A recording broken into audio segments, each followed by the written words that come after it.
ML base system બનાવી છે farm માટે. એનું નામ સ્માર્ટ ફાર્મ ગાર્ડ છે. અમે લોકોએ સોઇલ ટેમ્પરેચર, pH, હ્યુમિડિટીના સેન્સર્સ યુઝ કર્યા છે, કેમેરા મોડલ્સ યુઝ કર્યા છે, ડ્રોન યુઝ કર્યું છે ફર્ટિલાઇઝર નાખવા માટે, સ્માર્ટ એનિમલ કોલર યુઝ કર્યું છે, એક LED ડેશબોર્ડ છે તેનું ડિસ્પ્લે થશે, અને માઇક્રો કંટ્રોલર છે ML ડિવાઇસ. આ જે સેન્સર છે એ બધા સેન્સર છે ને ડેટા કલેક્ટ કરે ફાર્મ્સ કન્ડિશનનું. એ ડેટા એ માઇક્રો કંટ્રોલરને સેન્ડ કરે. માઇક્રો કંટ્રોલર છે ને આ ડેટાને પ્રોસેસ કરે, પછી એ વાઈફાઈ થ્રુ ક્લાઉડને સેન્ડ કરે. ત્યાં ડેટા છે ને પ્રોસેસ અને એનાલિસિસ થશે.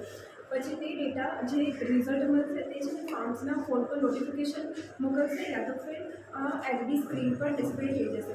અને આ અગર સોઇલમાં પાણી ઓછું હોય તો આ ડ્રીપ ઇરિગેશન સિસ્ટમ આ બધી વસ્તુથી કનેક્ટેડ રહે તો ઓટોમેટિકલી ટ્રિગર થઈ જશે અને ચાલુ થઈ જશે. અને જેમ પ્લાન્ટ્સની નીડ્સ ખતમ થઈ જાય તેમ આ બંધ પણ થઈ જાય જલ્દી.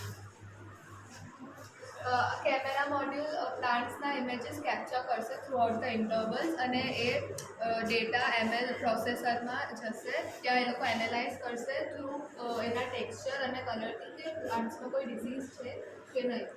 એનિમલ કોલર એનું ટેમ્પરેચર ચેક કરશે, એની એનર્જી ચેક કરશે કે એનિમલ થોડું લેથાર્જિક છે યા ફિર નોર્મલ છે.